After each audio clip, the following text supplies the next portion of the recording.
Sabda Pandita Ratu. Kali ini dalam episode ke-23 dengan judul Hantu Nusa Kambangan.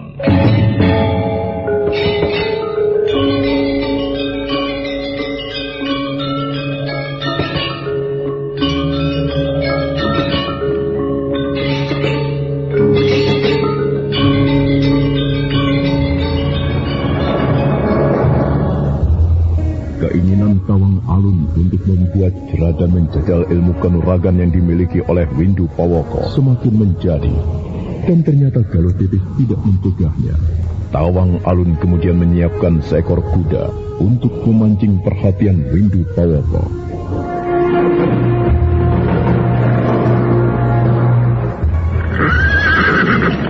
Apa yang kau lakukan telah berhasil menarik perhatiannya. Kau lihat, Kakang Lembu Lamatan sekarang sedang memperhatikanmu.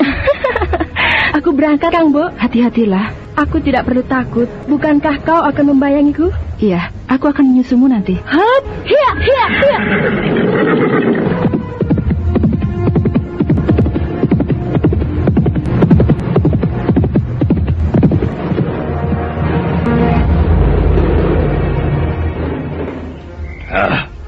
Benarkah katamu? Ya, ia berkuda sendirian. Sekaranglah saatnya jika kau berminat menarik perhatian gadis itu, supaya senang kepadamu. Tetapi kemana gadis itu berkuda?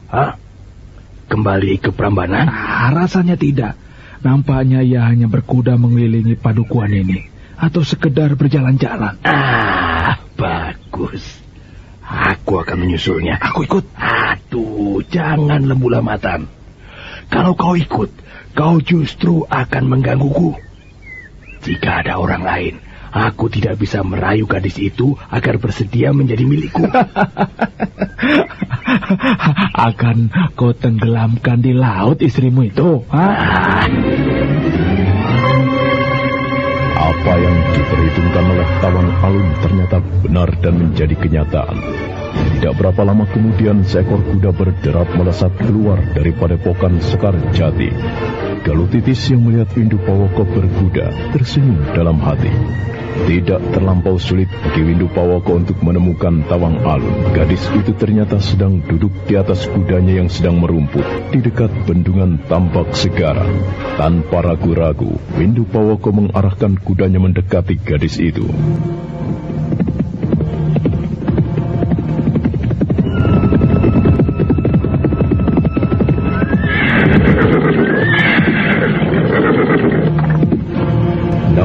Pawoko kebingungan ketika dia meloncat turun. Tawang Alun justru membedal kudanya.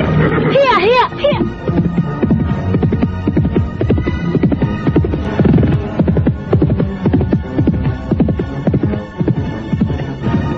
Hai, Tawang Alun, jangan pergi.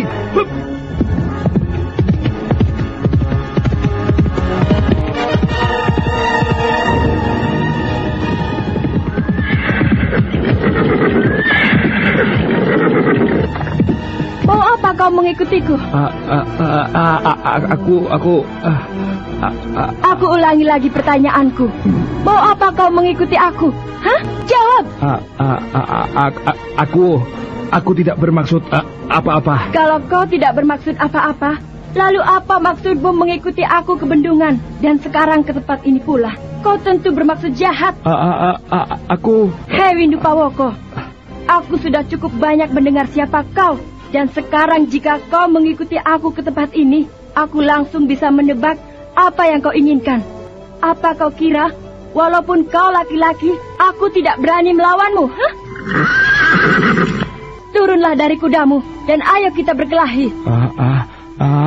Aku... Ayo Windu Pawoko, turun dari kudamu, dan mari kita berkelahi. Windu Pawoko benar-benar kebingungan menghadapi sikap Tawang Alun yang tidak terduga-duga itu. Mata Tawang Alun yang melotot tajam kepadanya benar-benar membuatnya risih. Namun meski Windu Pawoko sempat bingung, tetapi singgungan perasaan itu telah membuatnya marah. Windu Pawoko turun dari kudanya.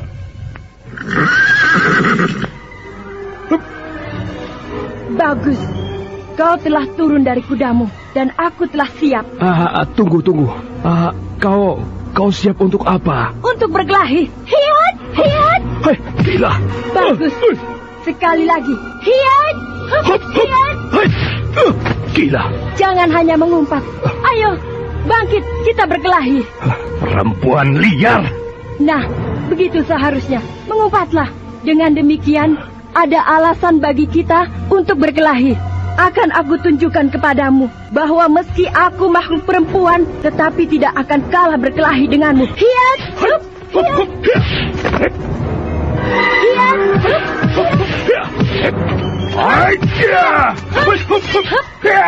Hiat! Kurang ajar. Ayo, bangkitlah. Perempuan tidak tahu diri. Semula aku senang kepadamu dan aku berminat untuk mengambilmu menjadi istriku. Tapi kau lancang. Lancang karena telah membuatmu babak belur seperti itu. Wah, kau mencabut pedang. Boleh, aku akan melayanimu. Jangan salahkan aku jika pedangku ini membabat putus kepalamu. Ayo, majulah. Hiai! Hai!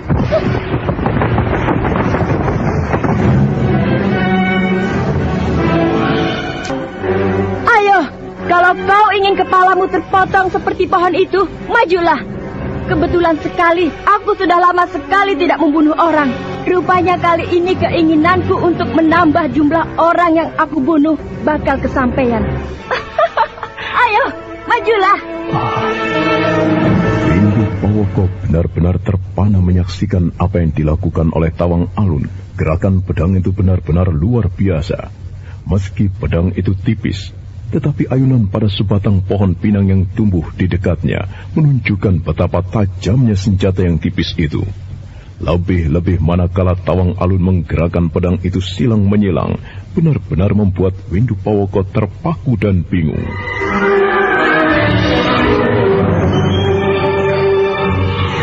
Ayo, jangan bingung, serang aku.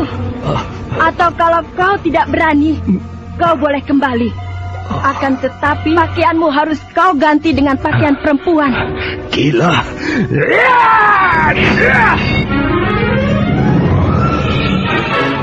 Windu Pawoko benar-benar terperanjat ketika dengan cara yang luar biasa dan seperti tidak masuk akal, pedangnya telah terlempar. Pedang tipis di tangan gadis itu yang kemudian justru melekat di pipinya. Windu Pawoko berdesir ketika pedang itu bahkan merampati lehernya. Sekali tusuk saja, pedang itu tentu akan amblas tenggelam ke dalam tubuhnya. Windu Pawoko berdesir, di luar sadarnya, rasa takutnya muncul. Jangan. Aku ingin sekali menambah jumlah orang yang telah aku bunuh. Jika sekarang aku membunuhmu, maka aku telah membunuh 89 orang. Jangan. Dan yang 89 orang itu adalah mereka orang-orang yang sombong dan banyak merugikan orang lain, terutama kaum lemah seperti perempuan. Jadi, tidak sia-sia aku membunuhmu. Jangan. Aku akan memulainya. Aku akan benamkan pedang ini ke lehermu. Jangan bunuh aku. Pergi sana laki-laki pengecut.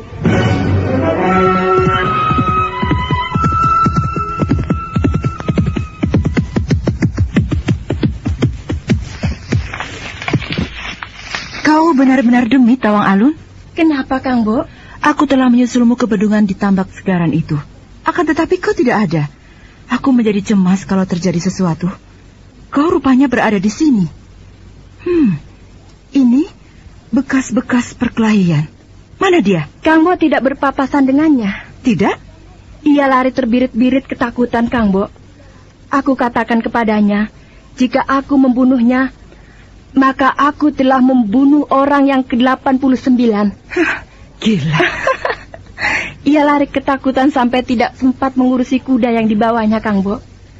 Kalau apa yang terjadi tadi tidak membuatnya jerah, sungguh keterlaluan.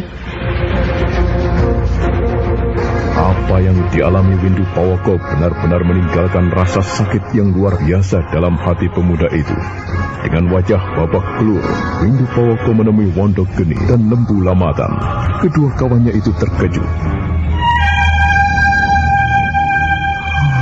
Gila. Apa yang terjadi denganmu? Hah? Siapa yang melakukan ini? Hah? Gadis itu. Tawang Alun maksudmu? Iya. Ia mengalahkanmu? Tanpa persoalan apapun, ia mengajakku berkelahi. Alasannya karena ia tidak senang aku ikuti, dan itu sudah dianggapnya bersalah. Aku tidak berkeinginan melayaninya, akan tetapi ia memaksa diri, dan akibatnya seperti ini. Aduh, dan aku ngeri sekali. Kurang ajar, sombong sekali perempuan itu. Bagaimana dengan wajahku? Wajahmu bengkak tidak karuan. Sial. Cerita yang dipaparkan oleh Windu Pawoko itu sedemikian mempesona dan membekas di dasar hati Wondok Geni dan Lembu Lamatan. Wajah mereka seperti menebal setebal dinding, karena tidak disangka seorang perempuan telah berani melecehkan mereka. Darah yang masih mengalir di sudut bibir Windu Pawoko, serta wajahnya yang biru bengap bagai dirasakan pula oleh Wondok Geni dan Lembu Lamatan.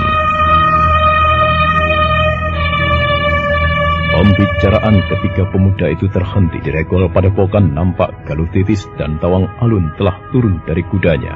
Seorang cantrik padepokan bergegas menerima kuda-kuda mereka. Namun salah seekor kuda yang adalah kuda Windu Pawoko dituntun oleh Galuh Titis menuju ke barat di mana Windu Pawoko, Wondok Geni dan Lembu Lamatan berada. Ketiga pemuda murid perguruan itu menjadi tegang. Ada apa? Aku menemukan kuda ini, Kakang. Kuda adalah binatang yang mahal. Sebaiknya tidak dibiarkan berkeliaran di mana-mana. Dan rasanya, kuda ini adalah milik Kakang Windu Pawoko. Benar demikian, bukan? Benar. Mengapa dengan wajahmu itu, Kakang Windu Pawoko? Apakah kau baru saja terjatuh dari pohon kelapa? Tanpa berkata-kata lagi, setelah menyerahkan kendali kuda kepada Wondok Geni, Galuh Titis berbalik mendekati Tawang Alun yang sudah berada di pendopo. Jantung Windu Pawoko serasa akan retak. Darah Wondok Geni pun mendidih. Namun mereka tidak bisa melakukan apapun, kecuali hanya diam dan mengumpat dalam hati. Bagaimana, Kakang? Bersiap sajalah. Mumpung guru masih belum kembali, kita akan membuat sebuah permainan yang menarik. Gadis sombong bernama Tawang Alun itu harus mengetahui bahwa kesombongannya itu harus ditebusnya dengan harga yang sangat mahal. Tetapi Kakang, apa yang harus kita lakukan? Sudahlah, jangan banyak bertanya, nanti saja. Sang waktu terus bergerak hingga senja kemudian menjadi malam. Entah apa yang dilakukan oleh Wondok Geni dan Lembu Lamatan, tidak seorang pun yang tahu. Namun semilir angin yang berhembus hingga ke pendopo membuat Tawang Alun terkejut, dan bahkan sampai pula di bilik Tawang Alun dan Galuh Titis.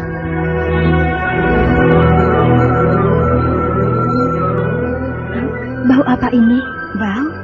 Kang Bok Galuh Titis tidak merasakan. Tidak? Bau apa? Apakah ada di antara murid perguruan ini yang mempunyai kesukaan membedak, Kang Bok? Rasanya tidak ada di antara mereka yang suka berburu. Apakah ada di antara murid perguruan ini yang akan berburu pada malam ini? Entahlah. Atau jangan-jangan kitalah yang akan menjadi sasaran. Maksudmu? Kita yang akan menjadi binatang buruan. Sang waktu terus beranjak bergerak semakin menusuk ke arah malam, hingga kemudian suasana menjadi hening dan sepi. Bulan sepenggal mulai muncul tepat ketika malam telah terlampaui separuh. Pada saat itulah nampak 3 orang berkerudung hitam dan wajah ditutup kain hitam berjalan mengendap-endap dengan gesit. Kau sudah siap? Ya, sudah Kakang. Tetapi hati-hati, gadis itu berilmu tinggi. Ada kemungkinan ia segera mengetahui apa yang kita lakukan. Jangan banyak bersuara, biar aku yang akan melakukan. Aku akan memeriksa bilik itu. Kau memeriksa bilik yang lain. Hati-hati, jangan sampai suaramu bisa tertangkap. Iya, Kakak. Ingat, kita harus berhasil.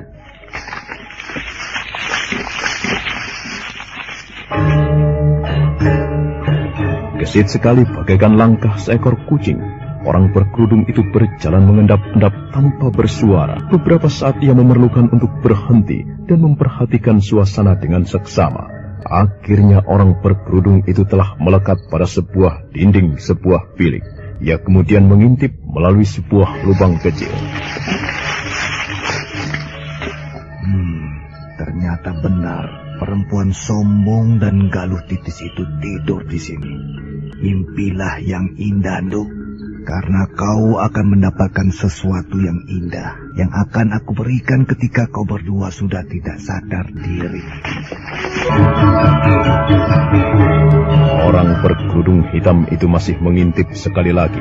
Dilihatnya dua sosok tubuh sedang tidur dengan pulas, berselimutkan kain menutupi sekujur tubuhnya.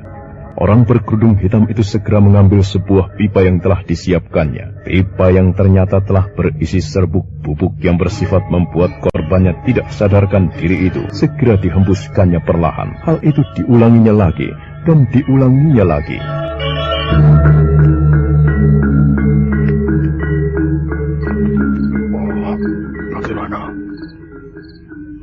Bagaimana? Sudah aku lakukan. Akan tetapi kita harus menunggu sesaat lagi agar bubuk yang aku tiupkan itu bekerja lebih kuat.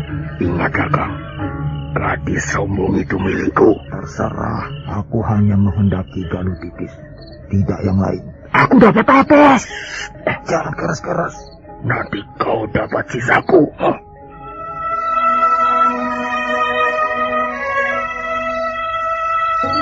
Waktu terus beranjak bergeser sedikit, hingga kemudian ketiga orang yang berkerudung itu telah merasa yakin bahwa kedua orang korbannya tentu telah tidak sadarkan diri lagi.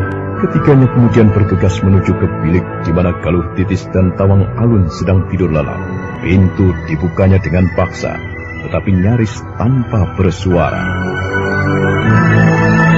Untuk beberapa saat lamanya, ketiga orang itu termangu di depan dua sosok tubuh yang berbaring. Salah seorang dari ketiganya seperti sudah tidak sadar lagi. Kain yang menutupi dua gadis yang tidur itu segera direngkutnya. Gila, kita terkecoh. Wah, bagaimana ini? Apa yang kalian lakukan itu?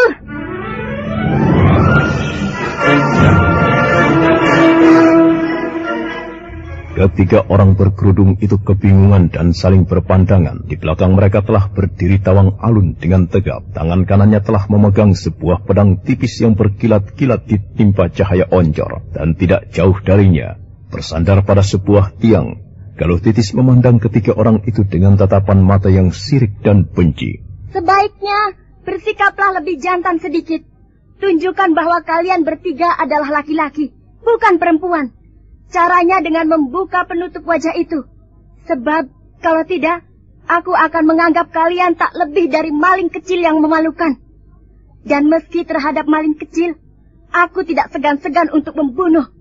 Dengan demikian, aku akan membunuh orang yang ke-89, 90, dan 91. Cepat buka, jangan kebingungan.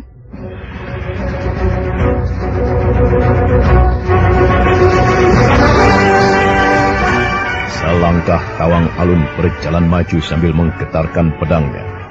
Ketiga orang itu selangkah pula berjalan mundur. Galuh Titis yang semula hanya diam, berjalan mendekati pula ke arah Tawang Alun. Lihat Kang Bok Galuh Titis, dugaanku ternyata benar. Bau yang tajam di bawah semilir angin, bau yang aku kenal sebagai serbuk yang sejenis dan sering digunakan ayahku untuk berburu. Ternyata akan dipergunakan untuk memperdayakan kita. Ibaratnya, kita ini binatang buruannya. Dan kalau kita sudah tertangkap tidak sadarkan diri, kita akan dibuat pesta pora. Betapa kejinya. Permainanmu sudah berakhir, Kakang Wondogeni, Kakang Lembu Lamatan, dan Kakang Windu Pawoko. Sekarang, bukalah kerudung kain penutup wajah itu. Betapa menyakitkan, tetapi Wondogeni, Windu Pawoko, dan Lembu Lamatan tidak mempunyai pilihan lagi. Ketiganya terpaksa membuka penutup wajah. Wondogeni merasa giris melihat Galuh Titis memandangnya dengan tatapan yang sangat sirik dan benci. Namun semuanya sudah kepalang basah. Keinginannya untuk memiliki gadis itu rupanya harus kandas dan bubar terbawa angin. Keterlaluan sekali. Meski belum terjadi apa-apa, akan tetapi aku bisa membayangkan Bencana apa yang akan aku alami kalau sampai aku terperdaya oleh akalmu yang busuk itu, Kakang Wondogeni? Kau yang tak berhasil memilikiku, berusaha melakukannya dengan cara yang memalukan itu. Selama ini, aku hanya diam, Kakang. Bahkan ketika kau hajar Kakang Sawung Songo hingga babak belur pun, aku hanya diam. Akan tetapi sekarang, aku tidak bisa diam lagi. Perbuatanmu akan aku laporkan kepada ayah. Dan kau bisa mencicil membayangkan hukuman apa yang akan dijatuhkan ayah kepadamu. Kenapa harus menunggu kedatangan ayahmu untuk menghukumnya, Kang Bo? Tidak harus menunggu sampai Paman Ajar Gelung Keling kembali. Selama Paman belum kembali, banyak hal yang bisa dilakukan mereka bertiga. Dan mungkin saja kita akan lengah. Kita lakukan saja itu sekarang. Wondogeni, aku tantang kau berperang tanding di halaman sana. Wondogeni yang wajahnya seperti menebal, dengan perasaan telah campur aduk itu, segera melangkah diikuti oleh Windu Pawoko dan Nembulamatan. Kalau Titis yang masih merasa ngeri membayangkan akan menjadi korban kebiadaban Wondogeni, sibuk menata napasnya. Mengapa kau termangu, Kang Bo? Aku tidak mengira perbuatan mereka akan keterlaluan seperti itu. Justru itu, kita harus memberikan pelajaran kepada mereka, agar mereka menjadi jerah, Kang Bo. Berhati-hatilah, Tawang Alun. Ilmu kepandian Kakang Wondogeni cukup tinggi. Aku akan berhati-hati. Mari kita turun, Kang Bo. Semuanya kemudian telah turun ke halaman. Tawang Alun dan Wondogeni siap untuk bertarung. Pemuda yang berangasan itu memandang Tawang Alun dengan tatapan mata kebencian, seperti akan ditelannya perempuan itu. Ada apa, Wadung? Tawang Alun dan Wondogeni akan berkelahi. Hah? Mereka akan melakukan perkelahian perang tanding di halaman. Mengapa? Ada apa? Ayo kita keluar. Kita saksikan apa yang terjadi. Ya, baik-baik. Bagus. Rupanya kau benar-benar telah siap untuk bertarung melawanku, Wondogeni. Kau akan menyesal karena kau telah berani menantangku untuk melakukan pertarungan ini. Aku tidak pernah menyesali apapun yang telah aku putuskan. Kaulah yang sebenarnya saat ini sedang menyesal setengah mati. Karena akal culasmu itu tidak terlaksana. Bukan saja kau tidak berhasil. Akan tetapi, Kang Bo Galuh Titis semakin muak dan tidak bersimpati denganmu. Keinginanmu untuk menjadi suami Kang Bo Galuh Titis harus kau gantungkan di langit. Persetan. Aku sudah siap, Wondogeni. Kita tidak perlu saling mengumpati atau mengobrol kata-kata. Kita langsung saja bertarung. Atau barangkali kau berminat untuk bertarung denganku. Baik. Jika kau kalah, kau harus mau melayani apa yang menjadi keinginan kami. Wah, mengerikan sekali. Baiklah, akan tetapi sebaliknya. Jika kau yang kalah, kau akan menjadi orang yang ke-89 yang mati di tanganku. Lingkaran kalangan perkelahian seperti terbentuk dengan sendirinya. Tawang Alun telah menggulung lengan bajunya. Kaki kirinya telah ditekuk ke depan. Kaki belakangnya membentuk pertahanan yang kokoh ke belakang. Sebaliknya Wondogeni pun telah siap pula dengan sebuah serangan. Dan semua yang hadir di halaman padepokan itu menyaksikan apa yang akan terjadi dengan tegang. Sembrono. Siapa yang kau sebut Sembrono? Tawang Alun. Mengapa ia harus melayani taruhan itu? Jika ia kalah, ia akan mengalami nasib yang buruk. Belum tentu ia kalah.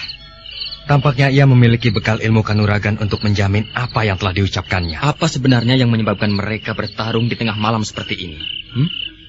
Wadung dan Saung Songo melangkah semakin mendekati lingkaran kalangan yang akan dipergunakan berperang tanding. Nampak Tawang Alun dan Wondogeni masih saling mengukur seberapa kekuatan lawan. Belum ada di antara mereka yang mendahului menyerang.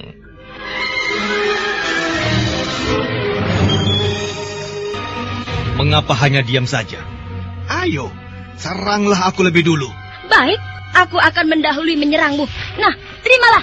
Hop, hiat, hiat, hiat. Kurang ajar. Aku pecahkan kepalamu. Iya. Wujudkan ancamanmu itu. Jangan hanya sekedar dalam kata-kata. Hop, hiat, Hiat. hiat, hiat.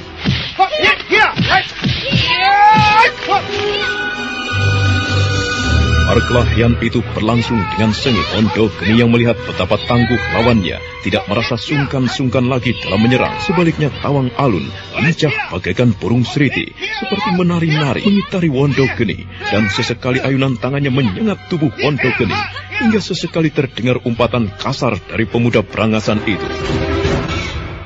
Maka segenap siswa padepokan itu yang sedang tidur di barak masing-masing terbangun. Mereka segera keluar untuk menyaksikan apa yang sedang terjadi. Pada umumnya, para siswa perguruan itu terkejut dan saling bertanya, telah terjadi peristiwa apakah gerangan? Perkelahian berlangsung sengit, tetapi semakin lama semakin terlihat betapa kegesitan Tawang Alun mampu mengatasi semua gerak dan serangan.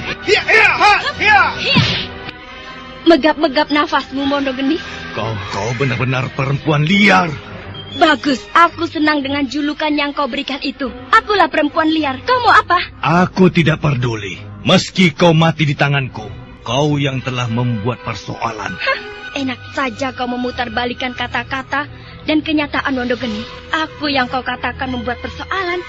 Lucu sekali. Kau lupa dengan apa yang nyaris kau lakukan dengan kami berdua. Bagus.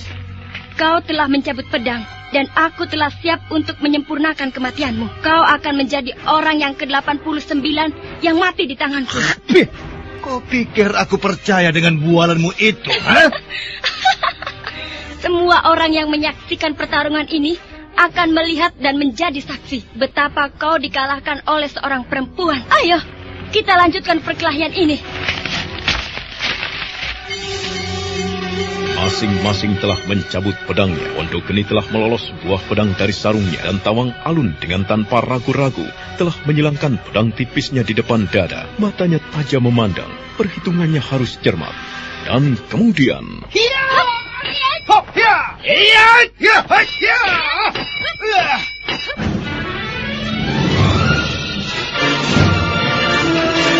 Apa yang telah terjadi dan dialami oleh Windu Pawoko terulang kembali pada Wondo Geni. Wondo Geni yang telah menggunakan pedang ternyata justru fatal baginya, karena Tawang Alun adalah seorang gadis yang sangat menguasai ilmu berolah pedang yang ia warisi dari ayahnya, Haryo Panularan. Demikian terjadi benturan. Dengan sebuah gerakan tidak terduga, Tawang Alun berhasil memaksa Wondo Geni melepaskan pedang itu dan jatuh ke tanah.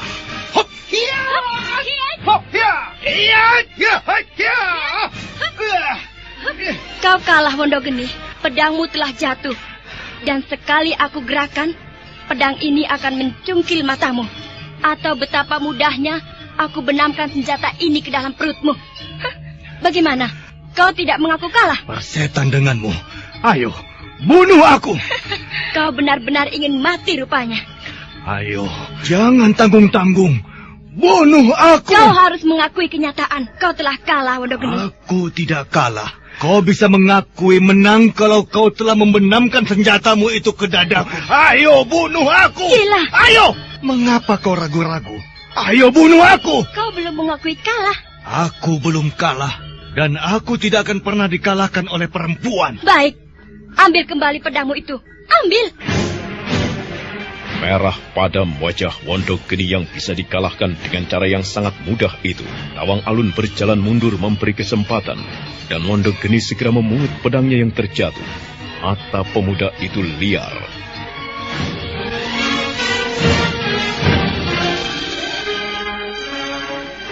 Yang terjadi tadi pasti karena aku telah sembrono. Aku harus berhati-hati. Aku harus bisa mengalahkannya. Kalau tidak, aku akan menyesal seumur hidup karena telah dihinakan oleh seorang perempuan. Aku harus menyerangnya dengan bersungguh-sungguh. Aku tidak boleh mempedulikan meski seorang perempuan. Bagus, kau telah bangkit kembali. Ayo, seranglah. Kau akan menyesal seumur hidup. Kau hanya mengulang-ulang sebuah ancaman saja.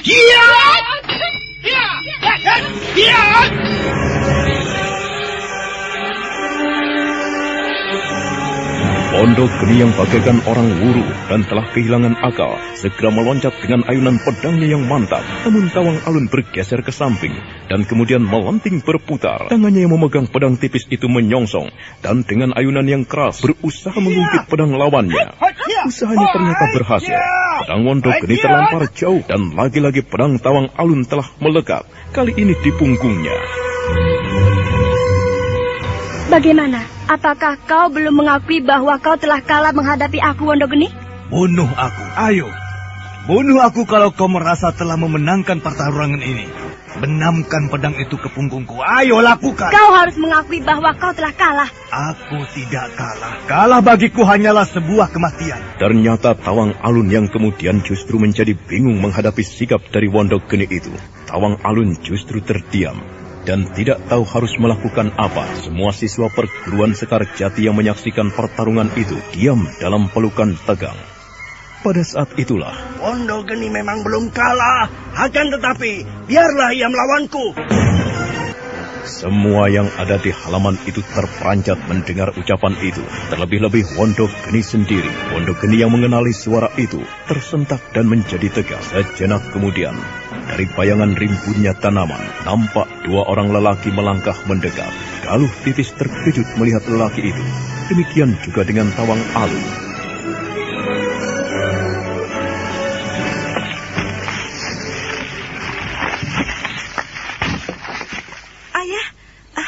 Ayah sudah kembali? Ya, ayah sudah kembali, Galuh Titis. Kau tidak perlu bercerita. Sebenarnya sudah dari tadi ayah telah kembali. Ayah telah menyaksikan semua yang telah terjadi. Kau tidak perlu bercerita. Mengapa ayah baru menampakkan diri sekarang? Aku dan pamanmu Haryo Panular ingin melihat lebih dulu apa yang terjadi. Tawang Alun. Bagaimana, Paman? Bolehkah aku mengambil alih lawanmu? Silahkan, Paman. Tawang Alun yang menodong Wondo Geni dengan ujung pedang pada tengkuknya itu segera melangkah mundur dan bergegas mendekati ayahnya. Ternyata Haryo Panularan tidak berbicara apapun, dan dari pandangan matanya tidak nampak tersirat menyalahkan apa yang telah dilakukan oleh Tawang Alun. Kau merasa belum kalah, Wondo Geni? Guru, ayo katakan kepadaku bahwa kau belum kalah melawan Tawang Alun. Dan kalah itu hanya bisa diartikan sebagai kematian. Benar demikian? Kalau memang kau merasa belum kalah, aku akan mewakili Tawang Alun untuk melawanmu. Ambil senjatamu. Maafkan aku, Guru. Ambil pedangmu. Ayo ambil. Tidak. Aku tidak berani melawan Guru. Kalau begitu jawab dengan jujur. Apakah kau merasa belum kalah ketika tadi Tawang Alun telah melekatkan pedangnya di punggungmu? Gunakan akal dan nalarmu. Apakah kau merasa belum kalah? Aku mengaku kalah, Guru. Ini, terimalah. Bukan hanya Wondo Geni, tetapi juga Lembu Lamatan dan Windu Pawoko harus menerima kemarahan gurunya. Ketiganya diperintahkan berdiri berjajar di pendopo oleh Ki Ajar Gelung Keling. Tak satu pun yang berani menatap langsung pada pandangan marah gurunya itu.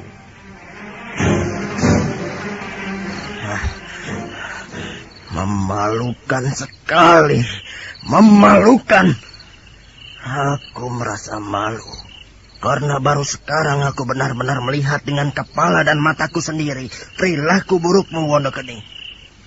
Aku melihat dari awal. Aku melihat bagaimana kau dengan berkerudung meniupkan serbuk obat yang bisa membuat orang yang menghirupnya akan kehilangan kesadarannya. Kau tega melakukan itu, Wondo Geni. Kau tega akan merusak anakku. Jangan hanya diam saja. Apa katamu, Wondo Geni? Aku minta maaf, Guru. Setelah terjadi baru kau mengatakan menyesal. Aku hilap. Minta maaf dan hilap. Iya, aku hilap, Guru. Sungguh, Guru. Aku benar-benar hilap. Kau Lembu Lamatan? Apa yang akan kau katakan? Aku minta maaf, Guru. Aku mengaku bersalah. Dan kau, Windu Pawoko? Dia. Alasan apa yang akan kau pergunakan untuk menjelaskan persoalan ini? Aku minta maaf, Guru. Baiklah, aku hanya akan mengatakan bahwa siapa yang menanam akan memetik, siapa yang berhutang akan membayar. Apa yang kalian bertiga perbuat benar-benar merupakan kesalahan yang tidak bisa dimaafkan. Aku tidak bisa menerima kalau ada muridku ada yang mempunyai perilaku seperti itu. Maka mulai malam ini juga, kalian bertiga tidak mempunyai hak untuk tinggal dan berguru di sini. Guru. Apa yang akan kau katakan, Windu Pawoko? Guru. Maafkan aku, Guru. Maafkan kami semua, Guru. Aku menyesal. Aku minta maaf, Guru. Tidak ada maaf bagi kalian bertiga. Pergilah. Jangan sampai rasa muakku harus aku tumpahkan dengan melecuti kalian bertiga dengan cambuk ini. Ayo pergilah. Pergi semuanya. Pergi!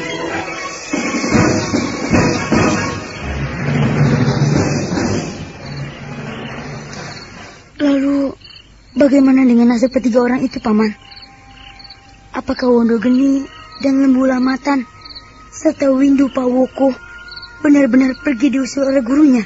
Iya. Mereka bertiga pergi pada malam itu juga.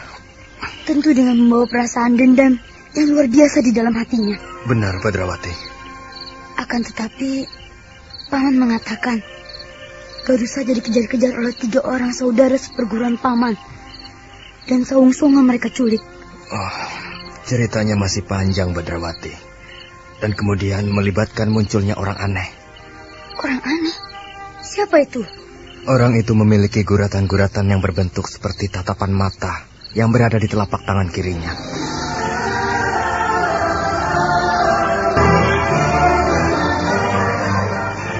Badrawati dan Lare Angon terperanjat bukan alang kepalang mendengar jawaban itu. Keduanya saling pandang. Mereka tidak mengira bahwa salah seorang dari mereka yang memiliki Raja Trinetra yang menjadi pertanda sebagai abdi titisan Warakenya itu pernah muncul di tempat itu. Badrawati dan Lare Angon kemudian saling berpandangan. Badrawati seperti tidak sabar lagi ingin mengetahui siapakah nama orang yang memiliki raja berwujud tatapan mata yang tergurat di telapak tangan kiri itu. Kau tahu siapa nama orang itu, Kisanak Wudung? Rupanya Kisanak pernah mengenal orang yang memiliki raja tatapan mata di tangan kiri itu. Iya, kami memang pernah mendengar siapa namanya. Atau ceritakanlah bagaimana ciri-cirinya. Orang itu bernama Panji Rambi Saprang. Orang itulah yang disebut-sebut di dalam rontal yang dikirimkan kepada guruku oleh Haryo Panularan, orang tua Tawang Alun, sebagai gunung yang sedang tidur. Jadi selama ini Kiai Haryo Panularan itu mengamati orang yang bernama Panji Rambi Saprang itu? Benar. Bagaimana, Badrawati? Orang itu tentu orang yang ketiga Paman Lare Angon. Damar Taun, Bibi Pinaka, dan jika ada lagi, orang itu tentunya orang yang terakhir yang diceritakan oleh Sang Panembahan. Iya, sebuah jejak telah kita temukan. Maaf, sebenarnya kalian berdua sedang membicarakan apa? Lanjutkan saja ceritamu, yang ternyata sangat menarik itu, Kisanak Wudung. Dan rasanya kami memang berkepentingan dengan cerita itu. Iya, baiklah. Aku akan melanjutkan kembali ceritaku.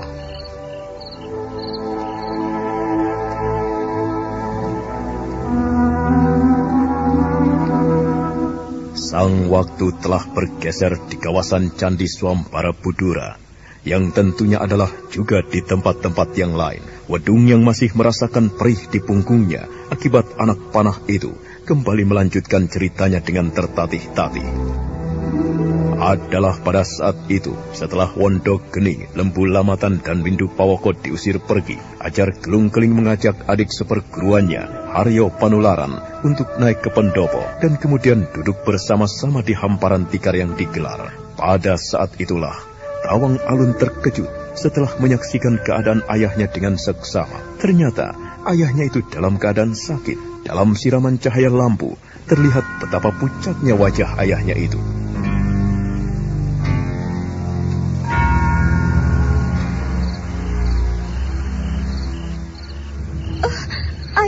Apa yang terjadi?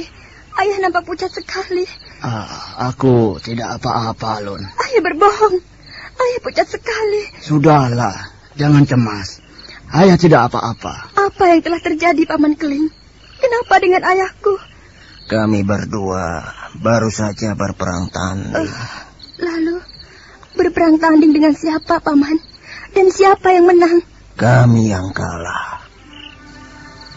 Semua yang hadir di pendopo itu, Tawang Alun, Galuh Titis, Saung Songo, dan Wedung, serta beberapa siswa perguruan yang lain, merasa tegang. Mereka tidak pernah mengira bahwa kepergian gurunya dalam beberapa hari tanpa maksud yang jelas itu ternyata untuk melakukan sebuah perang tanding.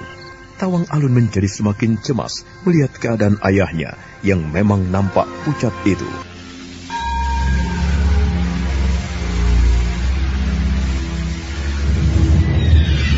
Ki Ajar Gelung Keling seperti merasa berat sekali untuk membeberkan apa yang telah terjadi.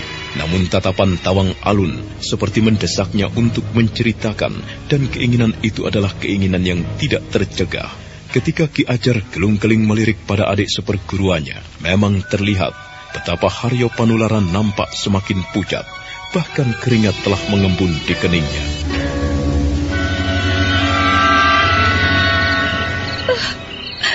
Ceritakan, Paman. Ada apa? Baik. Kenapa? Aku akan menceritakan apa yang terjadi. Sebenarnya lah, dalam setahun ini kami berdua, aku dan ayahmu sedang mengamat-amati perilaku seseorang yang aneh. Seorang Brahmana dari Kediri yang bernama Logawe pernah singgah kemari dan bercerita tentang orang-orang yang membahayakan tatanan kehidupan. Mereka berjumlah 3 orang, dan ketiga-tiganya memiliki raja di tangan kirinya. Raja itu berwujud tatapan mata yang terpahat di telapak tangan kiri. Orang itu adalah abdi dari titisan seorang perempuan jahat yang pernah hidup di zaman ketika Mataram masih ada. Maka berceritalah Ki Ajar Gelung Keling tentang orang-orang yang memiliki raja. Cerita yang Badrawati dan Lare Angon sangat mengetahuinya, karena kedua orang itu adalah salah satu dari pemilik Raja Kalacakra. Namun perhatian Badrawati dan Lare Angon tetap tersita, karena mereka merasa telah menemukan sebuah jejak yang selama ini sedang dicari-carinya. Meski sasaran sebenarnya yang dicari adalah pemilik Raja Kalacakra yang kelima.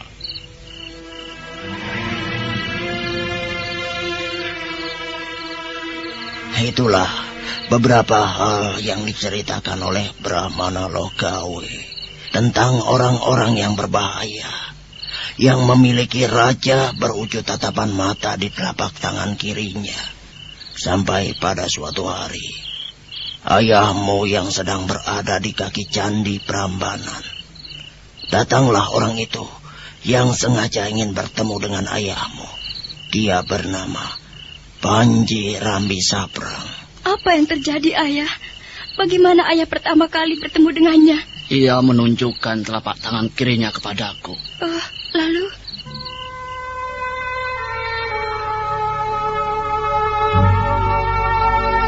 Aku ingin bertanya kepadamu, Kisana.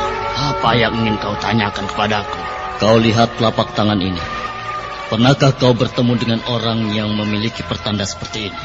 Pertanda apakah itu? Ini hanya sekedar sebuah raja biasa yang tidak ada arti apa-apa kecuali lambang persaudaraan. Aku sedang mencari mereka yang juga memilikinya. Nah, barangkali kau pernah mengetahui atau bertemu dengan orang lain yang memiliki raja seperti ini. Sayang sekali, sayang. Kisana Panji Rambi Saprang, aku tidak pernah bertemu dengan orang yang kau maksud. Baiklah, aku akan kembali. Kelak kalau kau bertemu dengan orang itu, segera temui aku. Aku berada di Sendang Trawas. Itulah yang telah terjadi, Alun. Itulah saat pertama kali aku berjumpa dengannya. Lalu, mengapa Ayah harus berperang tanding dengannya? Seperti yang dikatakan oleh Bapak Brahmana Lokawe, itu semata-mata karena tanggung jawab ayah terhadap sesama. Karena orang yang memiliki raja itu akan menjadi sumber kerusakan yang mengerikan. Orang yang memiliki raja aneh itu tinggal di tepi sebuah sendang yang bernama Sendang Terawas. Yang dilakukan di tempat itu bukan hal yang lumrah. Ia melakukan semacam mesubrata. Ayahmu selama ini selalu mengawasi gerak-geriknya atau apa yang dilakukannya. Sampai kemudian kami berdua mengambil keputusan. Mumpung api itu masih kecil, belum berkobar dan membakar semuanya, ia harus ditumpas lebih dulu. Namun ternyata ia memiliki ilmu kanuragan yang sangat tinggi dan seperti tidak masuk akal. Hingga terpaksa kami berdua melarikan diri. Lalu, bagaimana dengan keadaan ayah? Bagian mana dari tubuh ayah yang terluka? Ia menyerangku dengan pukulan jarak jauh.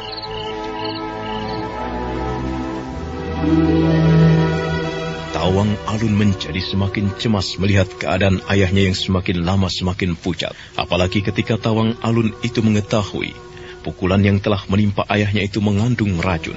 Wedung yang menceritakan kisah itu kepada Badrawati dan Lare Angon nampak menerawang. Badrawati menjadi penasaran.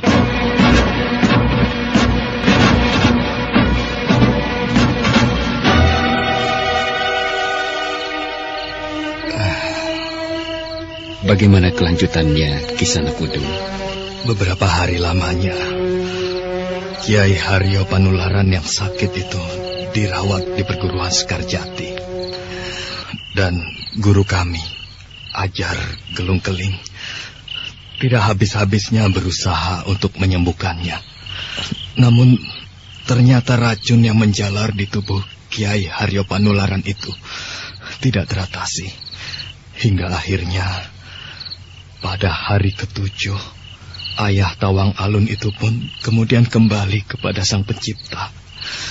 Kembali kepada Hyang Batara Agung. Hari itu, perguruan kami berkabung. Gadis yang bernama Tawang Alun itu, kasihan dia. Ia benar-benar kehilangan pegangan. Ia menangis menjadi-jadi ketika ayahnya kemudian mati. Dan seperti permintaan mendiang ayahnya sendiri, Kiai Haryo Panularan itu pun kemudian dikebumikan di sebelah barat Candi Prambanan, di mana selama ini dia tinggal. Hari-hari pun kemudian berlalu. Pada suatu hari, guru memanggil kami semua untuk berkumpul di pendapa perguruan. Guru mengumumkan hubungan antara Sawung Songo dan Galuh Titis menjadi hubungan yang lebih jelas. Maksudnya? Ya, keduanya dinyatakan sebagai calon suami istri. Lalu bagaimana Kisanak? Rupanya Ki Ajar Gelung Keling sebelumnya telah memanggil Galuh Titis dan Sawung Songo. Dan untuk menghindarkan hal-hal yang tidak baik, maka keduanya dijodohkan. 5 hari kemudian, atau tepatnya adalah tadi pagi, Ki Ajar Gelung Keling pergi ke Prambanan untuk menengok Tawang Alun di sana. Pada saat itulah, perguruan Sekarjati tentu geger. Geger? Iya. Mengapa? Sawung Songo dan kitab pusaka perguruan lenyap. Pada malam itu, nampak seseorang keluar dari bilik pribadi Ki Ajar Gelung Keling dengan mengendap-endap. Galuh Titis memergokinya, tetapi dengan cepat orang itu melenting ke dalam kegelapan malam. Galuh Titis tidak mampu mengejarnya. Ketika Galuh Titis masuk ke dalam bilik pribadi ayahnya itu, keadaan nampak morat-marit dan kitab pusaka perguruan Sekarjati lenyap tak tentu rimbanya. Kemana Kakang Sawung Songo, Kakang Wedung? Ada apa? Ada orang masuk ke dalam bilik ayah, mengobrak-abrik isinya. Kitab pusaka lenyap. Tolong carikan Kakang Sawung Songo. Baik. Padepokan itu kemudian menjadi gempar ketika ternyata Sawung Songo yang dicari-cari lenyap tiada rimbanya. Galuh Titis menjadi cemas. Demikian juga dengan Wedung. Berbagai dugaan yang tidak jelas juntrungannya mekar dan melebar, dan diantaranya menyakitkan hati Galuh Titis. Di antara siswa perguruan justru mempercayai berita yang beredar. Tidak bisa tidak. Yang mencuri kitab pusaka itu jelas Sawung Songo. Ia tidak ada. Ia melarikan diri. Sekarang ketahuan belangnya. Sekarang menjadi jelas siapa Sawung Songo itu. Kebaikannya selama ini ternyata untuk menutupi keburukannya, ia telah mencuri kitab pusaka itu. Iya. Kurang ajar. Rupanya perguruan ini telah kecolongan. Maling tengik. Kalau saja ia sekarang berada di hadapanku, tentu sudah kuhajar dia hingga babak belur. Sawung Songo sial. Kakang Wedung. Iya, bagaimana Galuh Titis? Kakang percaya dengan tuduhan itu. Kakang percaya bahwa Kakang Sawung Songo ternyata berhati culas dan mencuri kitab pusaka perguruan, serta meninggalkan aku. Oh, aku tidak percaya, Galuh Titis. Tetapi bagaimana Kakang Sawung Songo pergi begitu saja? Bagaimana aku harus menjelaskan kepada ayah? Aku tidak percaya, Galuh Titis. Di belakang semua kejadian ini pasti ulah Wondogeni.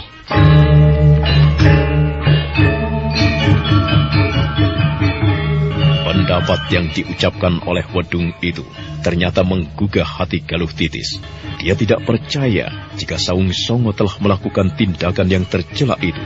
Galuh Titis menjadi sangat curiga bahwa di belakang pencurian itu pasti berdiri Wondogeni dan kawan-kawannya.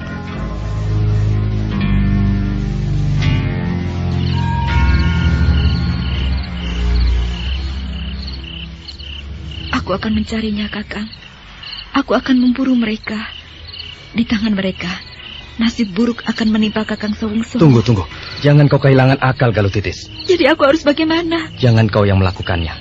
Karena justru Wondogeni menghendaki kau. Aku akan melakukannya untukmu. Hati-hati, Kakang. Ya, doakan aku berhasil menemukan jejak mereka. Wedung segera keluar dari pendopo. Beberapa saat dia termangu, otaknya berputar. Dan tiba-tiba dia menemukan sebuah gagasan.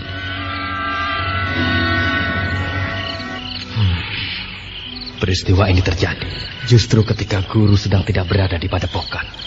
Sawung Songo tidak mungkin melakukan, karena aku mengenal betul siapa Sawung Songo.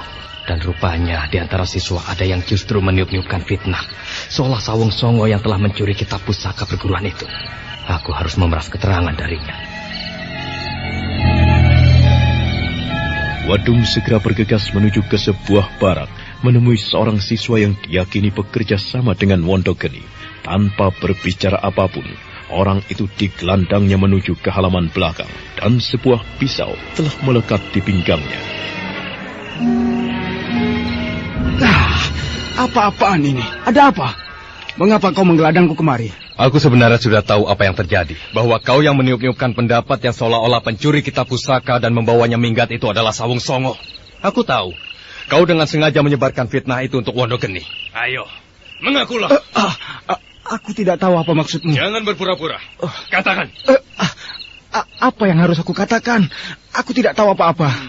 Rupanya kau memang ingin pisau ini membenam dalam tubuhmu. Jangan. Ayo. Ceritakan apa yang sebenarnya terjadi. Cepat. Jangan mengada-ada. Aku benar-benar tidak tahu apa-apa. Tekanan pisau ini mungkin akan bisa membuatmu jujur. Rasakan ini. Gila. Jangan lakukan ini. Aku benar-benar akan menjadi gila dan membunuhmu kalau kau tidak mau mengaku. Kau tidak percaya. Rasakan ini. Ayo. Katakan apa yang telah terjadi. Cepat. Baik.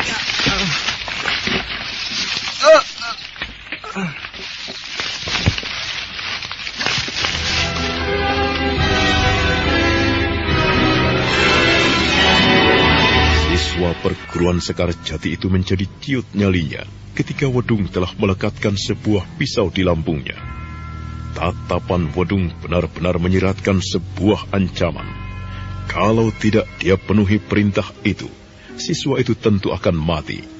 Bahkan pisau yang tajam luar biasa itu benar-benar telah menyebabkan darah meleleh keluar.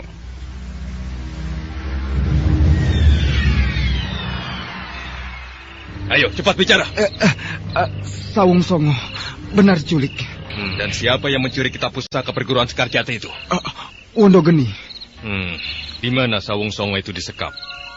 Dibawa kemana dia? Dibawa ke Pajarakan. Pajarakan? Iya. Jauh sekali. Tempat itu berada di tepi hutan mental. Bagus. Dan kau? Sebaiknya kau pingsan untuk sementara waktu. Oh, iya.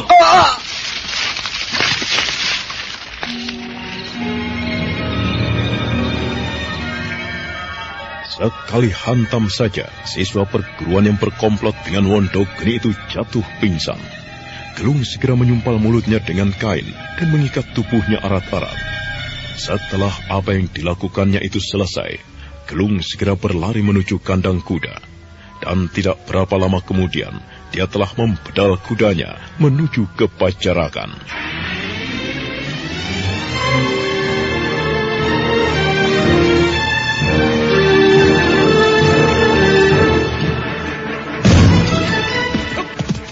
Ya.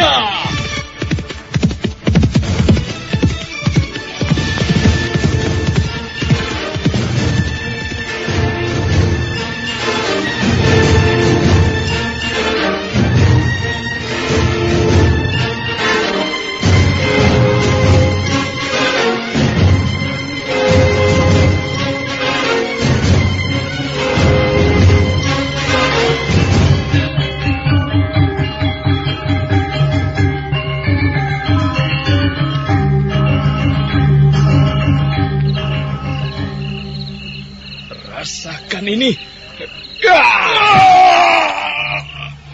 Berdebah.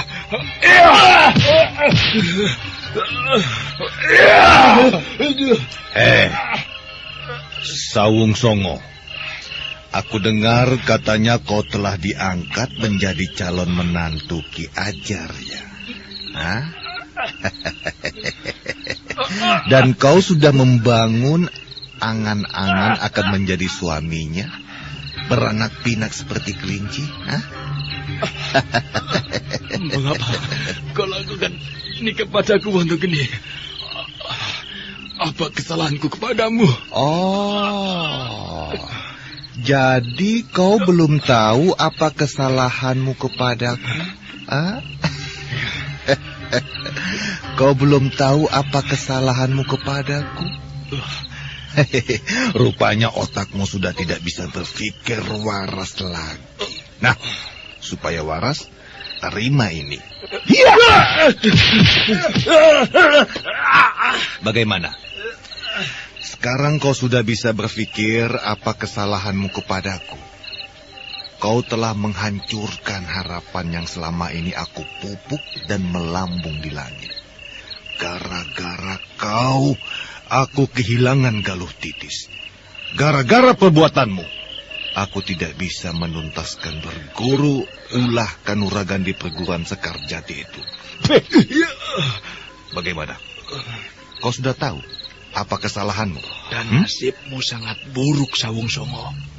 Perguruan Sekarjati sekarang geger karena kehilangan kitab pusakanya. Dan siapa lagi yang dituduh mencuri kitab itu kalau bukan kau? Dan jangan harap mereka akan menemukan kau dan kitab itu. Karena yang bernama Sawung Songo itu telah mati dan mayatnya hanyut di sungai. Bagaimana Kakang Wondogeni? Jika aku tidak bisa memiliki Galuh Titis, maka tidak siapapun yang akan dapat memiliki. Sang waktu terus beranjak, seperti menyaksikan nasib Sawung Songo yang malang. Tubuhnya babak belur menjadi bulan-bulanan dan hajaran Wondogeni dan Lembu Lamatan. Hajaran itu baru berhenti ketika Sawung Songo itu kemudian pingsan. Dan tiba-tiba pintu terbuka. Masuklah Windu Pawoko dengan tergesa-gesa. Ada apa, Windu Pawoko? Rupanya apa yang kita lakukan ada yang mengetahui. Apa maksudmu? Ada orang yang sedang mengamati rumah tua ini. Secara kebetulan sekali, aku melihat orang itu berjalan melintas. Dan rupanya ia tidak melihatku. Siapa dia? Wajahnya tidak terlihat jelas. Akan tetapi menilik wujudnya yang pendek dan kekar. Ia adalah Wedung. Wedung? Iya.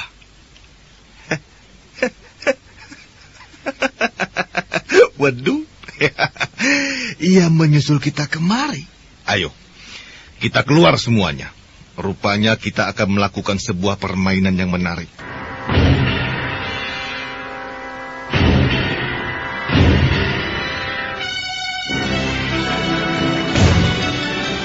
Adalah Wedung yang terkejut karena kehadiran yang ia harapkan tidak diketahui siapapun dan mencari kesempatan untuk membebaskan Sawung Songo ternyata telah diketahui Wondogeni dan kawan-kawannya.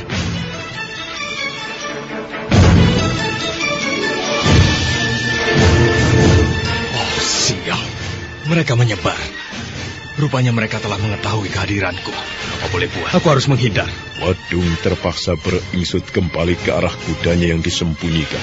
Wedung segera melompat dan kemudian membedal kuda itu bagaikan angin. Ya.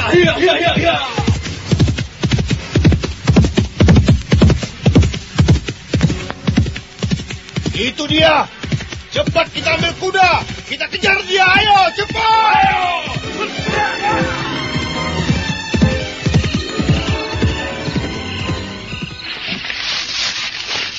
Demikianlah yang terjadi kisah anak Lare Angon dan Badrawati.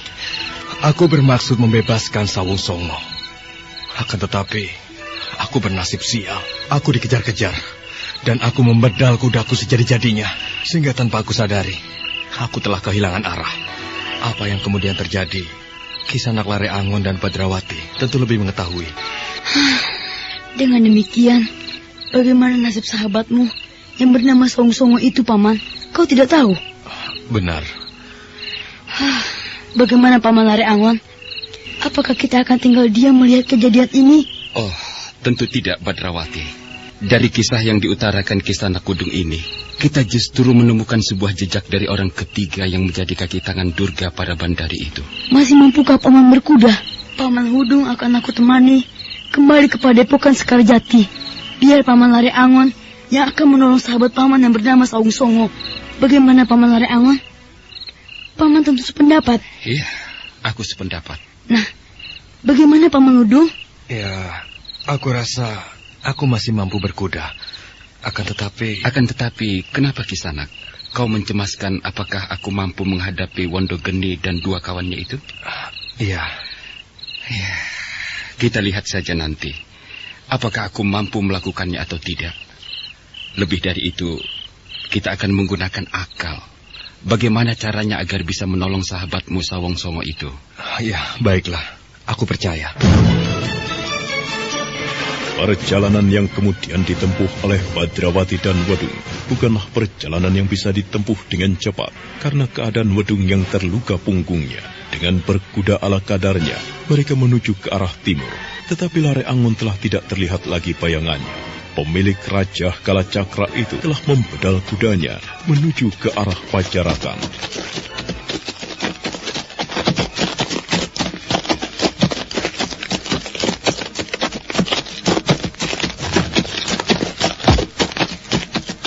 Akan berhasilkah dia, Badrawati? Wondogeni, Lembu Lamatan, dan Windu Pawoko bukan jenis orang yang mudah dikalahkan. Aku jamin, Paman, kalau sampai Sawung Songo itu telah terbunuh, maka Wondogeni dan kawan-kawan itu tentu sudah dibeset kulitnya.